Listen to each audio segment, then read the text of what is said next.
the way that I teach A Course in Miracles anyway, and A Course in Miracles is not my particular teaching. It's a worldwide movement. It's something that's taught by many, many different teachers. My particular brand of it is experiential, is more, I like to say, just like I always tell people, as much as I love the concepts and the teachings of A Course in Miracles, I'm not as interested in you memorizing a concept as I am in you having a miracle, and you having a shift, and you having a transformation. So we'll explore that a little bit tonight. So I'm just excited to be with you all. And I said this earlier, but I really love making this available to who's ever here. For me, you are the workshop. We are the workshop. We are the ones who came together.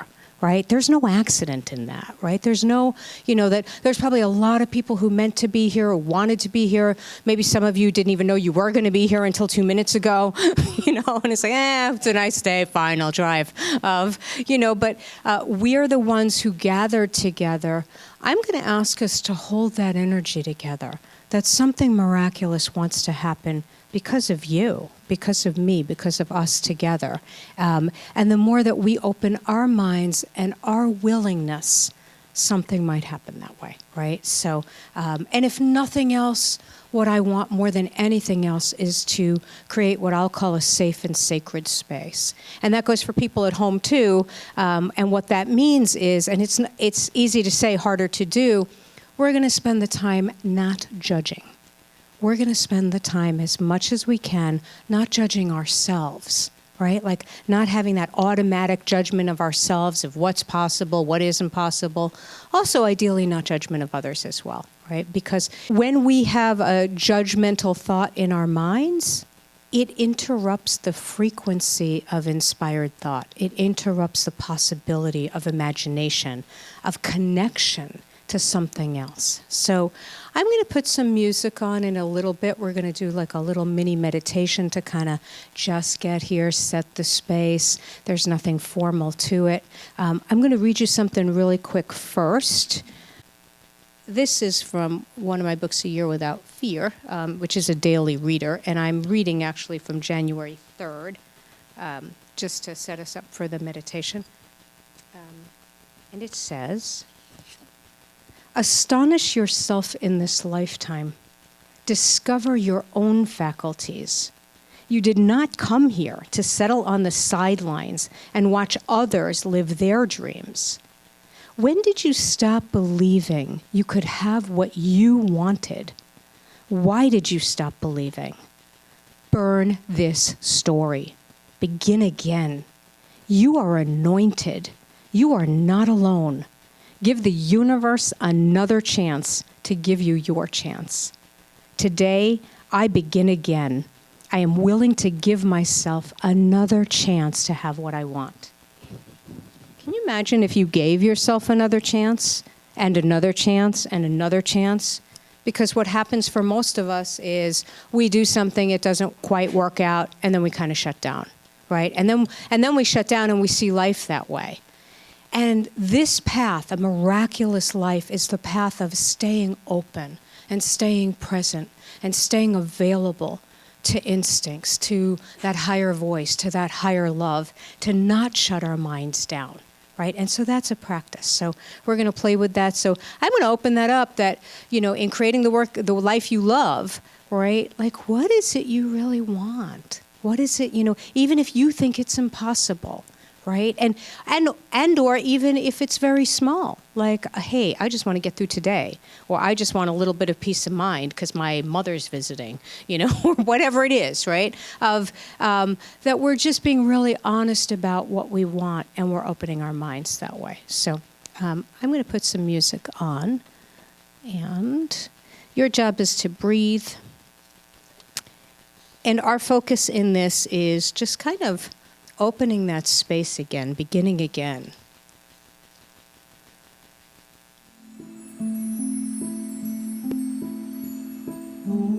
So together we're going to just take a deep breath. And just let go of maybe the drive here, the day, anything that might be on your mind. And together, we are taking in a deeper breath.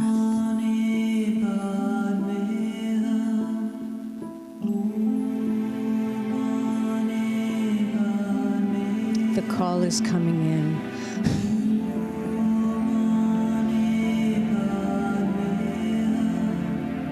If it helps you at all, you might place your hand on your heart or any gesture that is connecting for you. I am breathing in and I am breathing out.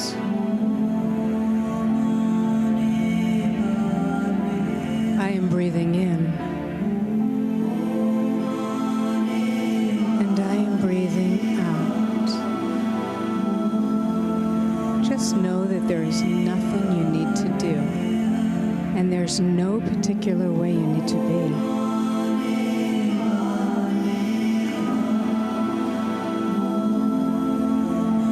Allowing your shoulders to relax, allowing your eyebrows to relax. As together we invite in the presence of the highest spirit, the highest love, that which is available to all humanity. We are inviting in the highest thought, the highest potential. We are asking to begin again, to come together in this moment, to co-create this time. Those of us who are online watching, and those of us who are here in this physical time.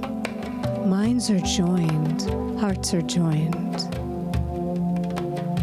We are holding this safety for you.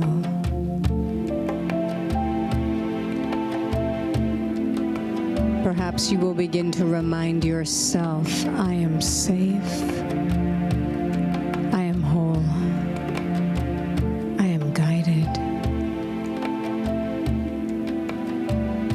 I am safe, I am whole, I am guided. There is nothing I need to do. There is no particular way I need to be.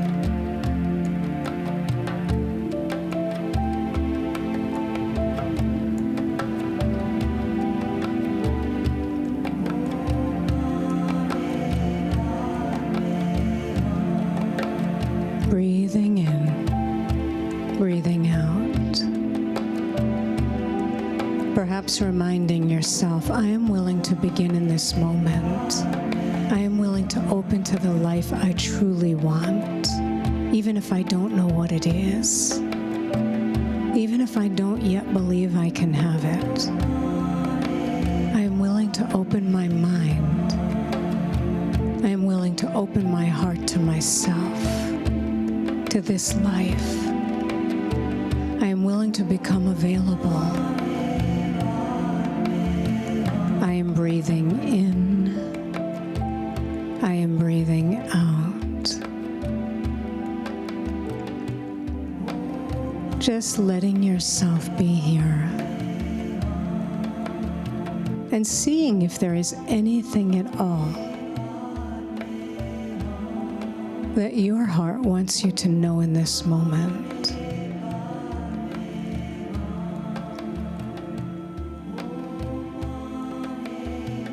Is there anything at all that your heart wants you to know? Is there anything that your spirit wants you to know? We are not forcing anything. We are not making anything happen. We are just becoming available, inviting this energy. See if you can feel this safety, this presence. I am beginning. I am beginning. What is it that your heart or your spirit might want you to know in this moment?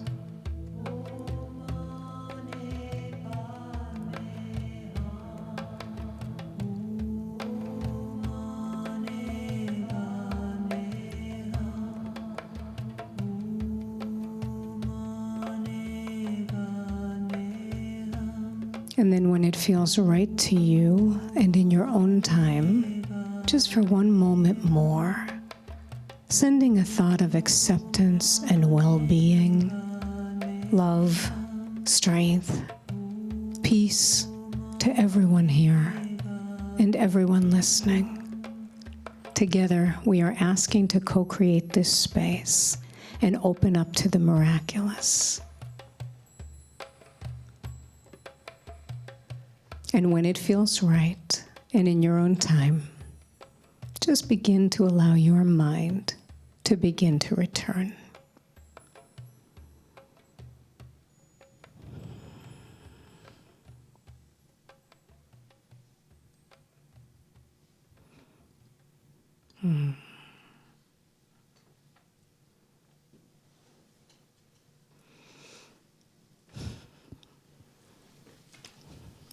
Thank you for sharing that space with me, and thank you at home. We're just going to literally take 1 minute to do this. I'm just going to have you maybe just introduce yourself to someone you don't know, just as a sense of safety, of just opening up, of creating that space together, maybe just a second of why you're here, what made you come, whatever. If you're listening at home, you might want to write about, why are you here? You know, like, what's your intention? What do you want to open up to right now? What's your intention? What are you hoping to get out of this, right? So literally, we're just going to do this for like a minute or so, or 2 minutes. So if you can, meet somebody that you don't know.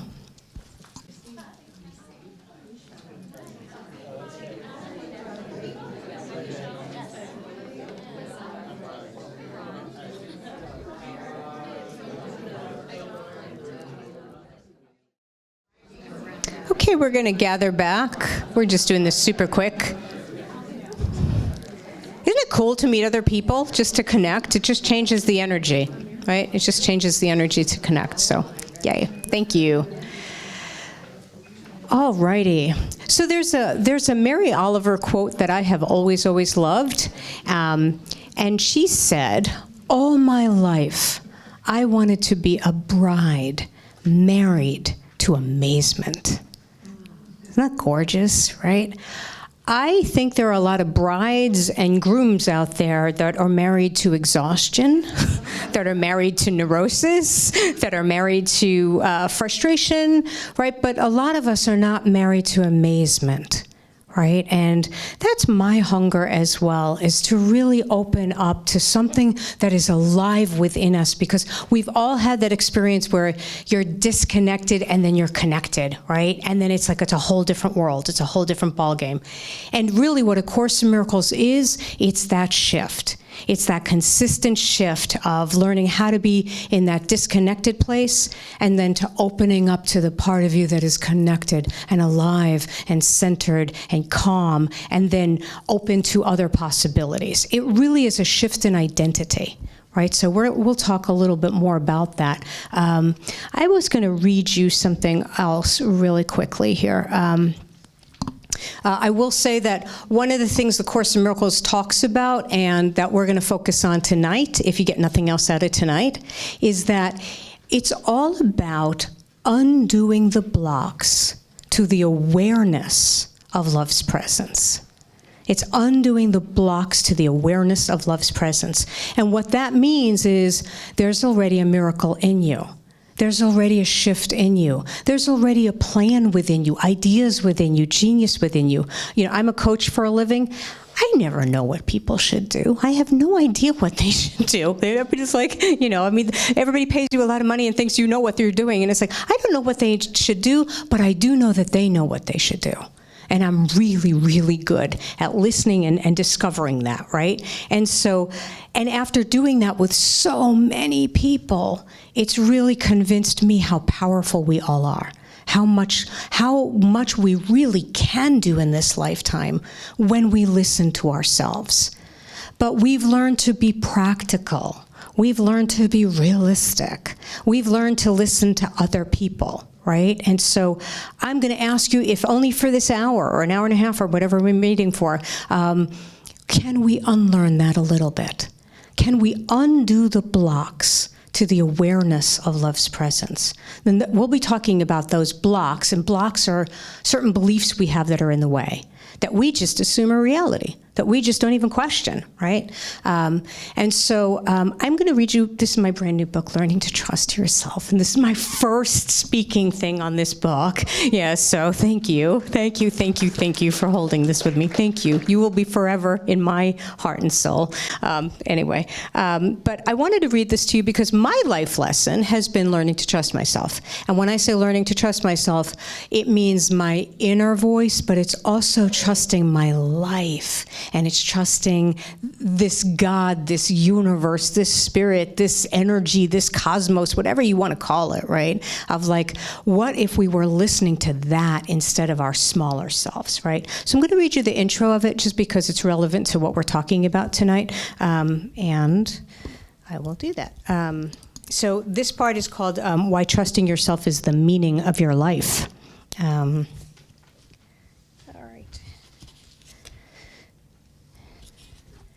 I'm going to tell you all about the messy, outrageous path of listening to myself in this lifetime. I will teach you everything I know. But first, I want to, just maybe, throw this glass of water in your face. With absolute love, of course. I want to startle you out of the same old, same old. Right now, someone is robbing you, stealing days from your life. Can you imagine? Like an undiagnosed disease, this person is eating away months you might have had, maybe years. This isn't an overdramatization. It's a wake-up call to step into living your life on fire with gobs of appreciation, meaning, passion, and guaranteed inner peace. Because when you're not trusting yourself, the wacko crazy person who is stealing the days from your life is you. I know what it's like to not trust yourself. Oh my God, I have second-guessed myself, doubts badgering me like nervous kids, hand-wringing grandmothers, and blowhards in the back row. Then I started learning how to listen to myself and to the truth of what I know. That's a brand new day. I want that day for you, and weeks and months and years. Soar instead of hesitate. Love your life now instead of waiting for some other time. When you don't trust yourself, you are not using your higher resources, not in the way you can. It's as though there's a kink in your garden hose, and the water can't gush all the way through. No one can live an exceptional life on a squirt or a trickle, though some of us actually think that holding ourselves back is a winning move. You may doubt the genius and instruction of your own life force, but I don't. I've seen what happens when we trust our power. You have no idea what you can accomplish when you are in your zone and undiluted. Life doesn't just have to happen however it happens. You are a conscious being, and there's a reason for that. You have a wild light inside you that can alter any circumstance. Wouldn't it be amazing to learn how? Sure, you think you have to be realistic, not go all gung-ho positive mindset or spiritual in our metric-centered material madhouse world. I get it. I went to Harvard Law School. Enough said. Who wants to be bizarre or a Pollyanna? You don't want to be wrong. And you definitely don't want to be the one caught with your rainbow pants down, clutching your crystals and instant manifestation kit. But you are putting a kink in your garden hose. You are telling yourself it's safer to listen to others than it is to listen to yourself.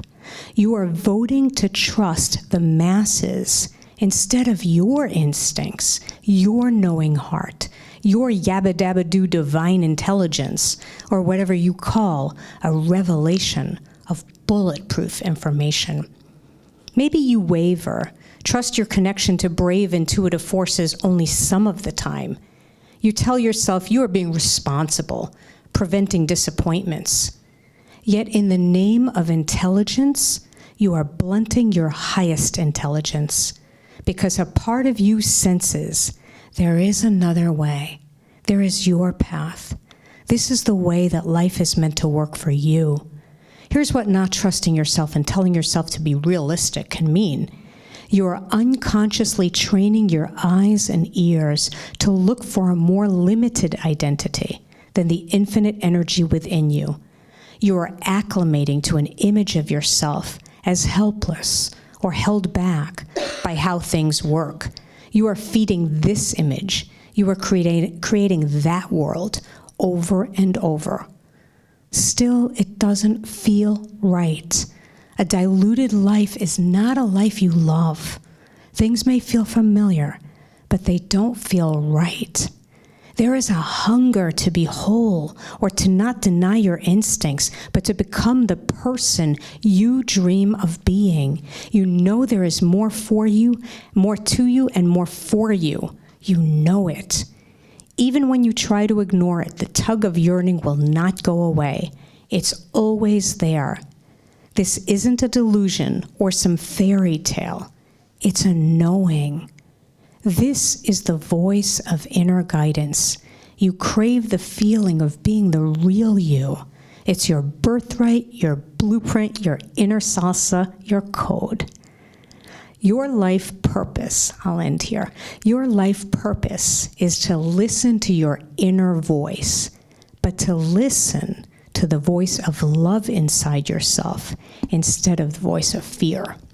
So, thank you for listening. I wanted to read that because that's really what, for me, in a nutshell, A Course in Miracles is about, and for me, where happiness comes from. It's listening to those inner instincts. It's listening with wholeheartedness, becoming undiluted, listening to who you are meant to be, whoever that is, whatever that is. It doesn't even mean around circumstances. It could be changing your circumstances. It could be changing your relationship to circumstances. It could be changing how you show up, how you breathe. And when I say listening to your inner voice, I know I used to say that to people, like, listen to your inner voice. And I remember some woman said, ugh, that's horrible. I don't want to do that. And I was like, why? And she's like, my inner voice is mean. And I'm like, oh, you don't want to listen to that inner voice, right? And so to me, our life purpose is truly to listen to an inner voice, but it's an inner voice of love, an inner voice of strength, an inner voice of possibility, not an inner voice of fear. Right? So that's what I'm going to share tonight is that really is in the nutshell what A Course in Miracles is just really learning how to switch our identity and our thoughts to the loving thoughts instead of the fearful ones. And when I say fear, and when the Course in Miracles says fear, it doesn't mean terror, anxiety, just always like literally fear things. It means anything that's not love. Anything that's not well-being. So when I first started studying the Course, I used to think, well, I'm not in fear. I'm just like, just a little pissy. I'm not in fear or anything. And it's like, yeah, no, that counts. That's not love. And love, by the way, doesn't mean I have to love everybody and want to go to dinner with them or, see the light, whatever. It just means a sense of well-being. My heart is in so much well-being. I wish you well-being. Whoever you are, wherever you are, I'm that connected, right? And the reason the Course focuses so much on that is because if I'm not feeling that towards you, my heart is closed, right? And we want to learn how to open our hearts. Not even for anybody else, not even to be good people, but because living with our hearts open is freedom, right? Is a place where we're more connected. So I started this whole path. I will just tell you a quick example of this. I started this whole path because I did not follow my desires and I did not question my beliefs, right? So again, if we're talking about creating a life you love, the two main things I'm always going to tell you is follow your desire, follow your desire, follow your desire. And if you think you don't have a desire, or you think you don't know the steps to the desire, or you don't think you know something about it, then I would say question your beliefs. Question your beliefs. It's undoing the blocks to the awareness of love's presence, right? But I didn't know any of this, and I was someone who did not trust herself and completely ignored her desires. I knew when I was young, I knew that I wanted to write. That's all I ever really wanted to do. I I read Catcher in the Rye in high school, and I fell in love with it, and I was like, oh my God, I want to write. And I went home to share this fabulous news with my family, but I grew up in Brooklyn, New York, to an Orthodox Jewish family, and nobody said Mazel Tov. Nobody, right? Oy vey might have been there, but not Mazel Tov, right? It was, my mother said something like, you're gonna write? You're gonna write? You're gonna starve, you're gonna write. And that was pretty much the Go for Your Dreams talk. And then she said something like, what, you can't get a job? You'll write on the Sundays. The reasonable plan, right? And we all do this. We don't listen to that joy within us, that connection with us, that inspired desire within us. We immediately start making it reasonable, shutting it down. Don't do what you love. Don't do what lights up your soul. Don't do that. That's frivolous, right? So I ignored that. I went off to law school. I got accepted to Harvard Law School, graduated with honors from there. My mother was very proud, by the way, very, very proud. She was bragging in every synagogue for all she was worth. Like, oh my God, my little girl, I don't want to tell you. Let me tell you again. And I was on partnership track in a major law firm, and some of you may relate to this, where your life looks a certain way, and maybe it looks right, and maybe other people are telling you, this is the right path, this is good, you should be doing this, but you feel empty, but you feel disconnected, but you feel like there's got to be something else, there's got to be something more, this isn't right for me, right? And so, thank God, I did get depressed. By the way, depression is often the launch pad to spirituality, I think, right? Depression is usually the entree, the portal to greater meaning in life.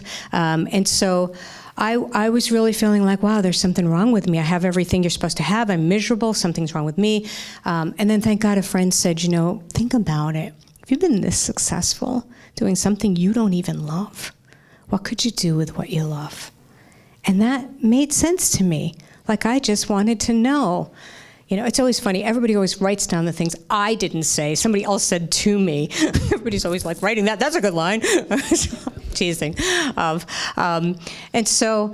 And so that's what began my spiritual journey, is when you have walked out of traditional security, or you don't have traditional security, or it's taken from you, or you're in that life of uncertainty, that's when you become a little bit more open-minded, probably, to say, well, what if there's another way to find security, because I have to find that, right?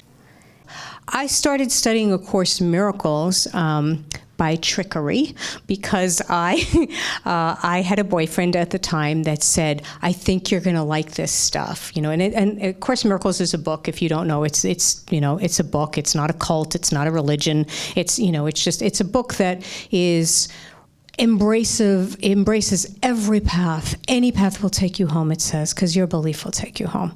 Right? And so it says, I love its definition. It says, it is one path of many by which some people will find access to their own inner authority.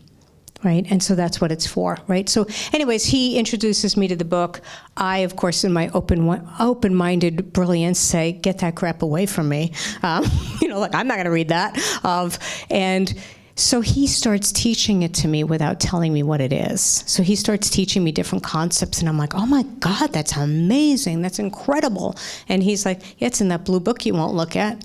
So then I had said to him at one point, I'll tell you what, I'm going to read that book, and I'm going to read it like a lawyer. I'm going to read it line by line, and I'm going to show you it's ridiculous. And then you can never talk to me about it again. I've been reading it line by line ever since, for decades, because it has blown me away. And for me, and I am not proselytizing A Course in Miracles, even though it is the best path ever. No, so I'm not, just for me, it was what I needed to learn how to keep shifting. It was just one path of many that helped me to start keep shifting, right? So that's what we're going to talk about, is how do you undo those beliefs? It's one of the, because I based my entire life on a belief that said, if you're creative, you will never make money. If you do what you love, it won't work. And I never questioned that. I just assumed that was reality. Everybody said it, so to me it had to be reality. Everybody said that's the way it is. That's practical, right? And so it never even dawned on me to question that. And that's like what A Course in Miracles does, is it helps you say, what if there's another way to see this? What if there's another way to see this? So I'm going to ask you to float that in your life with whatever's going on in your life. What, the actual language it would say is, what if I could see this differently, right? What if there's a different way to see this? Because there always is. The definition of a miracle in A Course in Miracles, definition of a miracle is a shift in perception from fear to love. Right? It's a shift in perception from fear to love.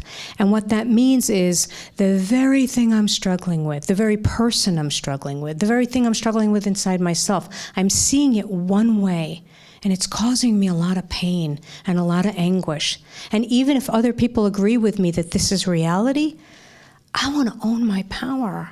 I want to own my consciousness. I want to own my storytelling. I'm the meaning maker of my life, right? And there's another way to see it that all of a sudden frees you.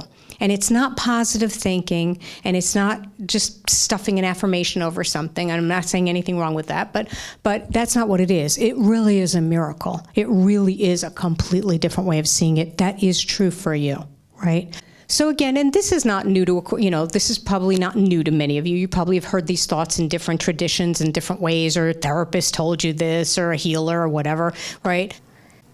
But all of life is not so much about our circumstances.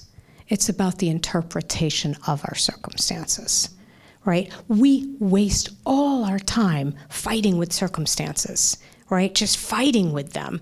And the real power comes in seeing them differently, opening up to something, taking your power back in that way, right? So A Course in Miracles will sometimes say, seek not to change the world, but to change your mind about the world. Seek not to change the world, but to change your mind about the world. Caveat here, I have many clients who are activists. This does not mean, I knew the question, right, especially in the world we're living in, I am not saying that this is, just choose peace and it doesn't mean I do anything. It doesn't mean that at all. It means that whatever I do, I'm going to do from awareness. I'm not just going to do it from reactivity.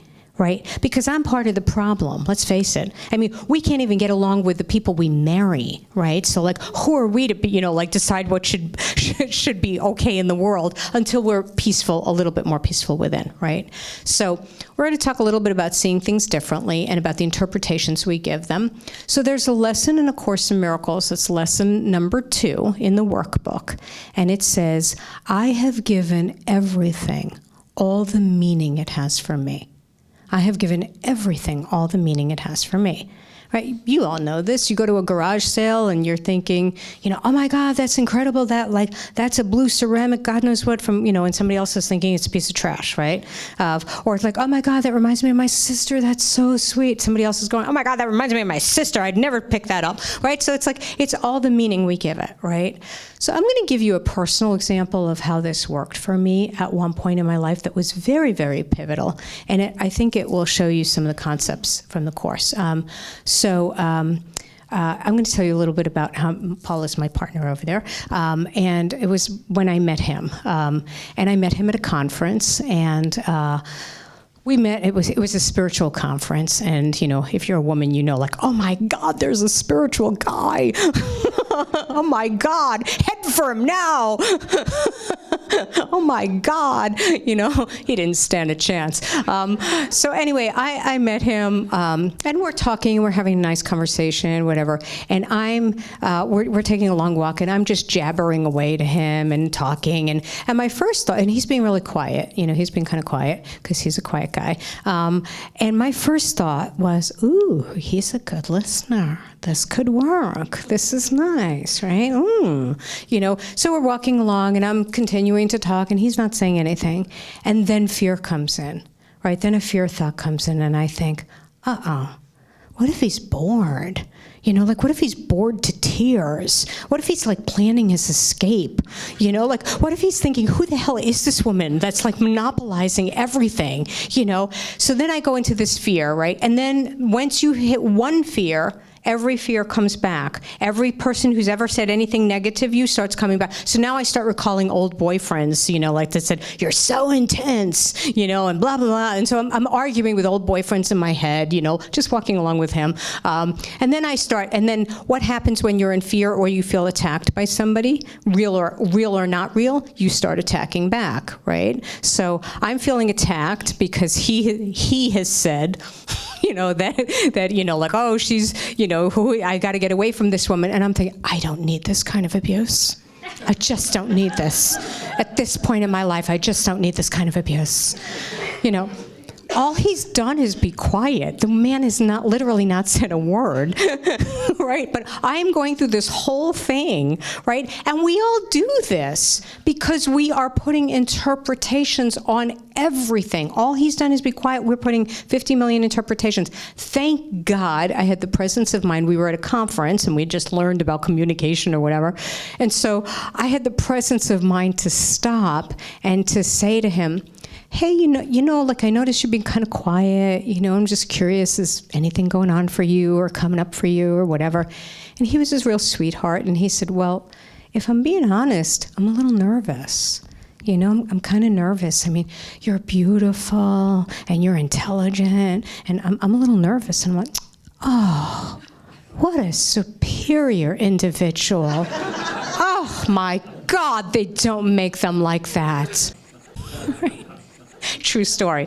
But a really cool story, because that's going on all the time. You have this crap going on in your head, and you are bringing up all these old beliefs of maybe somebody who hurt you, somebody who didn't see you, and you are acting as though it is true, and you are creating it.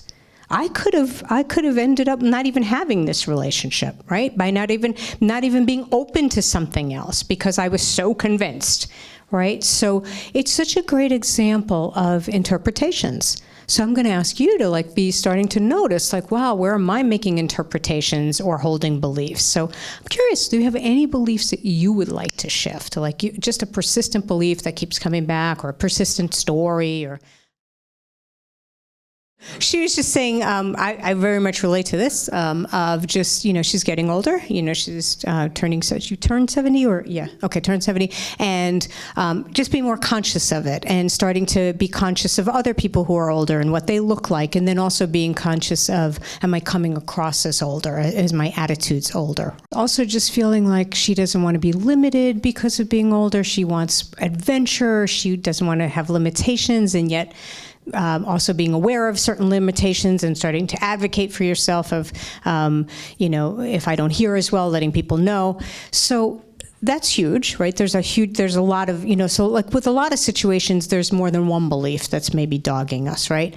But again, probably one of the biggest ones right in that, right, is we live in a culture that idolizes young people, right, that idolizes youth, and so we're shifting our concept of what it means to age. And for me, because I'm working with that as well, right, of I'm not wearing heels, I always wore heels, right, but I thought my hip hurts, that's not going to work, and so and it is that acceptance and that kindness. But again, part of it is, from A Course in Miracles point of view, what we do is we identify the negative belief or the painful belief. We don't make ourselves wrong for having it. We don't judge ourselves for having it. We don't tell ourselves it's bad to have it. We don't try to change it ourselves, because The Course in Miracles says you made it up. You're not the person who's going to shift it. But what we are going to do is we're going to become aware of it, and we're going to say, I am willing to see this differently. I don't know how, but I'm willing to open up to something else. I am willing to not have this belief be this blindfold, right, in front of my eyes so that I don't see anything else. And so in my own shifting about age, and I think that's, for all of us who go through that portal. And by the way, young people, when my first book is called This Time I Dance, Creating the Work You Love. I was 26 or 27, and I thought I was too old to change my career. I thought it was too late, and I wrote in my journal, well, I screwed up my life, and so I guess next time I'll get it right. Next time, in my next life, I'll figure it out, right? And some other guidance in me just said, no, this time I dance, right? So again, I don't know that age is a number, right? That's my point in it, right? Because I always wonder, what is the right age? Because I hear that from younger people saying, well, I don't have experience, and I don't have this, and then older people saying, I'm old, and I'm thinking, what age is okay then? But the one I'm looking at personally is, I'm not this body. I'm not this body. I love this body. I'll take care of this body. I'll deal with this body. But ideally, I am the light that is in this body. And this light is not limited at all, right? And that doesn't mean I don't appropriately maybe take care of myself, but I don't assume what I can or can't do, right? I experiment and I find out what's true for me. But I think there's something in this, like this is a next portal you're going through, right? Where you're gonna identify in a whole new way. And for those of us also who want more adventures and more experiences, again, what I keep looking at in myself is I do want that, but maybe I also want to deepen. Maybe I want to deepen in so much appreciation. You're Jewish, I know, and so there's a prayer in Passover, the Dayenu prayer, which is you dip your pinky in wine and you say, if God had only done this, it would have been enough, Dayenu. If God only has got us through 40 days in the desert, it would have been enough, Dayenu, right? So I'm trying to Dayenu my life. If I had only gotten to this age and got here, that's enough. Some people never get this far. Right? Just to really shift that to so appreciate where I am. And yes, I want more, but from a place of abundance rather than I have to prove myself. And part of that for me is a shift in identity too, because we have identities that we think of ourselves, but I'm a maverick person and I'm a this and I'm a that. And it's like, well, maybe I'm more than that. Maybe I'm all of it. So thank you for that. I appreciate that. Maybe another belief that you want to shift. Yes. I'm not that comfortable with money. She was saying that actually I've never really focused that much on it. It wasn't that important to me. But now I also feel sometimes constrained by it, or I feel a little uncomfortable that maybe I don't have enough or whatever. I don't know anybody on this planet, by the way, who doesn't feel a little weird about money. Right, because money is another thing like age, right? Money is one of those things that's so, put upon us. What I would be fascinated if I were working with you individually or whatever, I'd be fascinated. It was never that important to you. So there was something else that you were getting that was even more valuable to you. Right? I think we need money. I love having money. I'm not against money, but I think money in and of itself is the booby price. Just money in and of itself isn't meaning, isn't passion, right? So sometimes so this is for all of us, sometimes we genuinely have an issue with something like, no, I really do want more money. And sometimes it's an issue of, I think I should have more money. At this point in my life, I should be over here, or I should be over there. One of the things I treasure about A Course in Miracles that helps me profoundly is, it makes me work with the life I have and love the life I have. It's not about over there. When I get enough money, I'll be okay. When I get the right partner, I'll be okay. When I have the right weight, I'll be okay. It's really this path of, this is where the miracle is. Right here. This is where the shift is. This is where the healing is. That everybody's in the perfect life, or what I've been saying lately, it might not be perfect, but it's imperfection.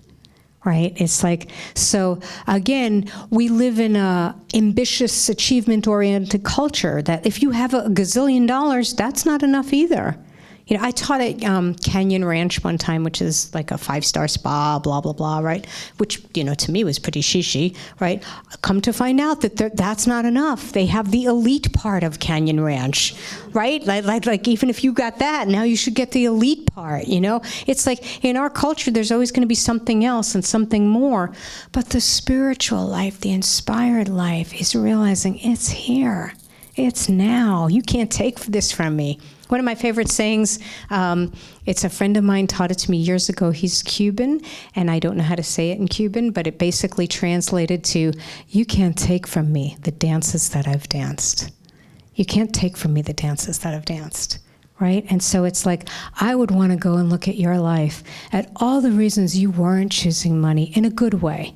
Right? Like, well, I valued people more, or I valued what I was doing, or I make far less money than I should, or could, right? And there's times where I think, well, because you're an idiot. Believe me, there are times where I look at that and think, oh no, you have to choose meaning and passion. But you know what? Every day of the week, I'll still choose meaning and passion, because it's what makes me get up in the morning, and I'm at peace with my life. And I did it the other way. I did it chasing money, and I realized this isn't it for me. Again, love money, nothing against money. Course in Miracles is not one of the spiritual paths that says we give up anything. It says everything is all the meaning it has for me. So again, it's not wrong. Like, it's not wrong to have money, or it's not wrong to think about your body, or it's not wrong, whatever. It's why. It's the why of it. It's the purpose of it, right? So I would do the same thing again. I would look at maybe whatever belief that is that's coming up, that's painful, and I'd be willing to see that differently. And sometimes the painful beliefs we have, they're not even ours, right? There's somebody else in your head, or what you thought you should be. Because I think a really deeply meaningful life is not that popular. The whole cult, you look at TV and you see advertisements nonstop about, you need this bigger car, and I love it because they use spiritual language to sell it to you, by the way. They're like, freedom and expanse, peace of mind. It's like, I'm not going to have peace of mind. That payment, are you kidding me? That is not my idea of peace of mind. Thank you very much, right? But they're like, peace of mind, get away from it all. It's like, try meditating. You could do it a different way, right? But again, they know that it's a very human desire or need that we have, but they plug it into something commercial. And then all the other commercials are, you need this drug and that drug. Are you depressed now, but your depression medication isn't working? Let's add this one on. It may kill you. Suicidal thoughts are common, blah, blah, blah, blah, blah. It's like, but it's like you look at the values of the culture and you realize, this may not be where I want to find my information. I may want to find my information with people like me who are like-minded. It's the reason I teach A Course in Miracles online. So if you are ever interested, join me. But I very much believe in creating communities. I'm so glad you guys came out tonight, right? It's like, I think it's really important that we join with other people online, in person, whatever, because when we're with like-minded people, we remind each other of who we are and what we can be, right? And when we listen to other values, we start comparing ourselves to things we may not even want, right?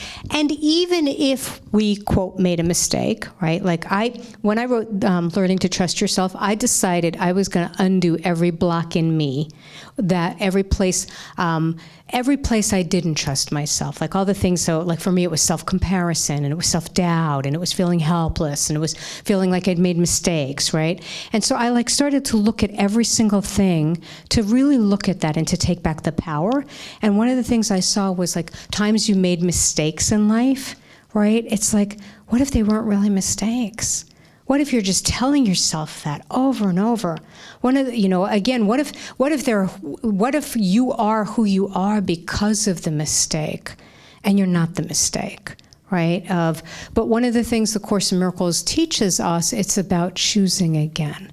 It's about being in the present moment. We have a choice, even if we're 70, even if we're 80, even if we're 110, even if we're 12, right? It doesn't matter. We have a choice to choose now, to choose again how we want to live, how we want to show up.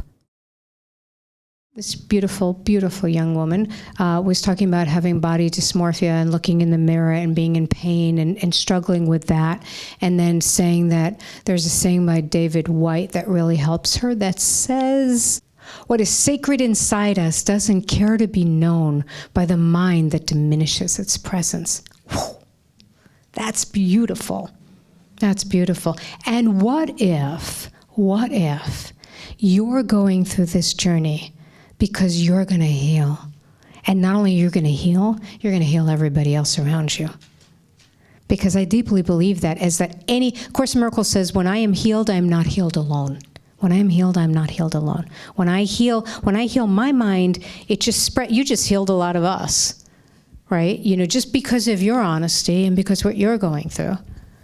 But there's something, again, I would look at anything you're going through personally. What if this is your divine assignment? What if this is the thing that you are here to heal, not because you're broken, not because it's wrong, not because you're failing, but because this is where your greatest good is, right? In fact, I know one of the things I struggled with a lot, and I'm a former anorexic, so I very much relate, but one of the things I struggled with a lot was I have a lot of fears. I teach a Course in Miracles, and I'm filled with fears, right? And I feel like, wow, I'm a bad Course in Miracles teacher, It's like, but actually, it's what makes me instructive or helpful to people. Because first of all, if they have a fear, it's like, oh, I relate. Oh, I have that. Oh, yeah, I have that one too. Oh, yeah, no, I got that. Oh, yeah, I did journals on that one too. Or it turns out, thank God, because I write books, people will say, oh my God, I so related to you. I thought I was crazy until I read your book. And so it turned out the very thing I was struggling with inside myself, like, why can't I be bold? Why can't I be together? Why do I have to be fearful? My fears are helpful to humanity in some weird way, because I'm healing me. I'm finding my way through the dark. And as I do that, other people do. I want to teach you just a teeny bit more from the Course. And where is it? So I was talking before about how that this is really about learning to listen to the voice of love instead of the voice of fear. The voice of love instead of the voice of fear. And what excites me about it is it's like learning a different identity within you. When we are listening to the voice of fear in us, it's our smaller selves. It's what we know. It's what we think of ourselves, right? The Course is asking us, can you open up to your light? Can you open up to something bigger? This force, this love that's inside you that wants to guide you. And it's not your smaller self, right? So I'm going to read you just a few lines from the Course itself, just so you get language. By the way, the Course in Miracles is phenomenal. Some people love reading it. Some people have a hard time reading it. Some people will say, it can sound religious. It can sound masculine, the way that it's written. I always think I have job security for the rest of my life, because a lot of people aren't going to read the book, but I want them to have the the fullness of the possibilities here. And don't let it intimidate you, really. I mean, there's an amazing energy in it. So let me see if I can find this real quick.